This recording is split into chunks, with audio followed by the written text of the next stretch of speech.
Assalamualaikum warahmatullahi wabarakatuh. Bismillahirrahmanirrahim. Alhamdulillah, bertemu lagi dengan Syekh Jati Channel. Pada kesempatan kali ini saya akan berusaha menjawab pertanyaan dari sahabat Syekh Jati. Di dalam pertanyaan tersebut dipertanyakan tentang bagaimana solusi Al-Quran yang sudah usang dan menumpuk banyak, tidak pernah terbaca dan mulai rusak. Karena sudah semakin banyak Al-Quran yang baru, dan untuk menyimpannya juga membutuhkan tempat khusus, yakni tempat yang terhormat. Karena terkadang juga mushaf berserakan, tidak beraturan dari Al-Quran yang sudah usang dan rusak. Oleh karena itu, jika memang sudah benar-benar tidak bisa diperbaiki, atau mungkin kertasnya sudah mulai lapuk, termakan usia, maka yang paling bagus adalah dengan menghancurkan, tetapi tetap menghargai dan menghormatinya. Caranya adalah dengan dibakar dan dikubur. Jadi ada dua cara, dan mohon berhati-hati jangan sampai ada satu huruf pun yang tercecer. Jadi silahkan bakar secara sendirian, gali tanah sebagai media tempat untuk membakarnya. Setelah semua terbakar dan hancur, lalu kubur dalam galian tersebut sehingga benar-benar hancur semua dan bersih, tidak dapat terbaca lagi.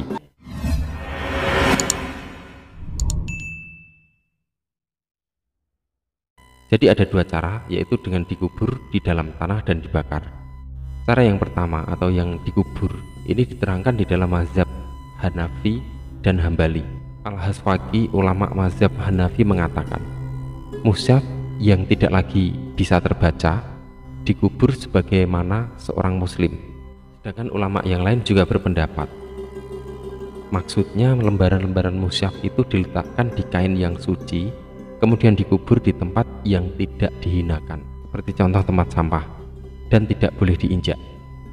Mushaf yang sudah tua atau rusak sehingga tidak bisa lagi dibaca, dikubur di tempat yang terlindungi, sebagaimana kehormatan jasad seorang mukmin. Dia harus dikubur di tempat yang terlindungi, bukan tempat kotor, dan tidak boleh diinjak.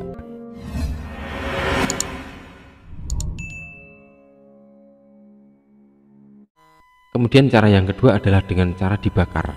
Ini merupakan pendapat Malikiyah dan Syafi'iyah. Tindakan ini meniru yang dilakukan oleh Khalifah Utsman radhiyallahu anhu.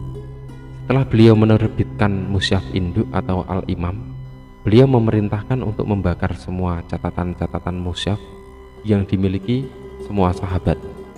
Semua ini dilakukan Utsman untuk menghindari perpecahan di kalangan umat Islam yang tidak memahami perbedaan cara baca Al-Quran. Kemudian Mus'ab bin Sa'ad yang menyaksikan kejadian itu mengatakan, ketika Utsman membakar mushaf, saya menjumpai banyak sahabat dan sikap Utsman membuat mereka heran. Namun tidak ada seorang pun yang mengingkarinya. Di antara tujuan membakar Al-Quran yang sudah usang adalah untuk mengamankan firman Allah dan nama Zat yang Maha Agung dari sikap yang tidak selayaknya dilakukan, seperti contoh diinjak, dibuang di tempat sampah, ataupun yang lainnya. Perintah Utsman untuk membakar lembaran-lembaran mushaf ketika beliau mengumpulkan Al-Quran menunjukkan bolehnya membakar kitab yang di situ tertulis nama-nama Allah Subhanahu wa Ta'ala, dan itu sebagai bentuk memuliakan nama Allah dan menjaganya agar tidak terinjak kaki atau terbuang sia-sia di tanah. Para sahabat semua, jika sebagian lembaran-lembaran mushaf yang sudah usang diselipkan di tempat tertentu, ada kemungkinan bisa terjatuh dan terinjak. Sedangkan disobek-sobek artinya bisa memotong-motong hurufnya tanpa aturan dan merusak tatanan kalimat. Dan semua itu termasuk sikap tidak menghormati tulisan Al-Quran. Dan jika dibakar dengan api, hukumnya boleh. Utsman membakar mushaf yang ada tulisan ayat Al-Quran dan ayat yang telah dinasakh atau dihapus, dan tidak ada yang mengingkari beliau. Jadi akan kita kubur atau kita bakar keduanya memiliki alasan yang kuat. Menggunakan cara kedua-duanya juga akan lebih baik. Ibnu Utsaimin mengatakan, menghancurkan mushaf itu harus sampai lembut, sehingga hancur semua kata dan huruf.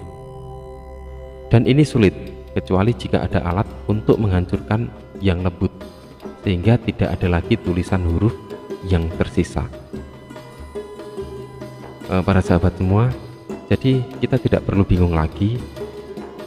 Ini adalah salah satu referensi yang sangat bagus ketika kita kebingungan di dalam bagaimana cara mengalokasikan Al-Quran yang sudah tua dan lapuk, sehingga tidak lagi mengganggu mungkin tempat kita yang sudah tidak terlalu cukup untuk menampung itu semua. Semoga bermanfaat. Wallahu a'lam bishawab. Wassalamualaikum warahmatullahi wabarakatuh.